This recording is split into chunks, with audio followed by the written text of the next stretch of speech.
ഞായറാഴ്ചയായിട്ട് ഗീതു ഇതേ കിച്ചണിൽ ഭയങ്കര പരിപാടി താളിക്കുന്നു, എന്തൊക്കെയോ പരിപാടി നടക്കുന്നുണ്ട്. അപ്പോൾ ഞാൻ അടുക്കളയിലേക്ക് ചെന്നപ്പോൾ അവൾ ചിക്കൻ പെരട്ട് ഉണ്ടാക്കിക്കൊണ്ടിരിക്കുക. അപ്പോൾ അതിൻ്റെ കൂട്ടെല്ലാം ഇട്ട് താളിച്ച് ചക്ക, അതിൻ്റെ കൂടെ നല്ല അടിപൊളി ചക്കയും താളിച്ചു. പിന്നെ നല്ല മോര് ബാക്കി വന്നത് മോരിലും അങ്ങ് താളിച്ചങ്ങെടുത്തു. ഇത് കണ്ടപ്പോൾ ഞാൻ വിചാരിച്ചു സൺഡേ അല്ലേ, നമ്മളൊരു സാർ അവിടെ റൂമിലുണ്ട്, അപ്പോൾ പുള്ളിക്കൊരു സർപ്രൈസായിട്ട് ഒരു പൊതിച്ചോറ് കൊടുത്താലോ എന്നൊരു പ്ലാൻ. ഈ 3 സാധനവും അന്യായ കോമ്പിനേഷനാട്ടോ, ചക്കയും ചിക്കനും മോരും.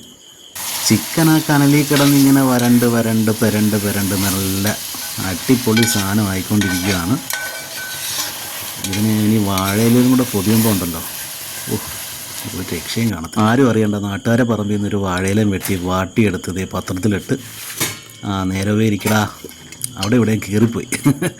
അതിനകത്തോട്ട് നമ്മൾ ചോറ് നല്ല ലാവിഷായിട്ട് അങ്ങോട്ട് ഇടുക.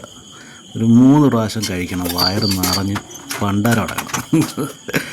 അങ്ങനെ നല്ല ചൂട് ചോറിലേക്ക് നമ്മൾ ഓരോ ഐറ്റമായിട്ട് അങ്ങോട്ട് ഇടുക. ആദ്യം നമ്മൾ താളിച്ച് വെച്ച ചക്ക അങ്ങോട്ട് എടുക്കുന്നു, ചക്കക്കുട്ടനെ അങ്ങോട്ട് വയ്ക്കുന്നു.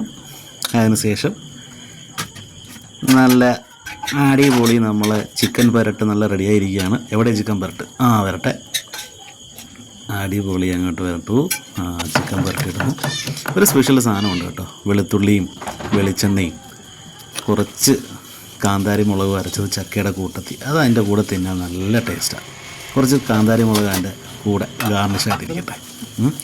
ഇവനെ അങ്ങോട്ട് പൊതിഞ്ഞ് സെറ്റപ്പാക്കി. ഇല നല്ല വാടിയിട്ടുണ്ടാവുണ്ട്, മറ്റ് പ്രശ്നങ്ങളില്ല. നേരെ പൊതിഞ്ഞ് പേപ്പറിൽ പൊതിഞ്ഞെടുക്കുക.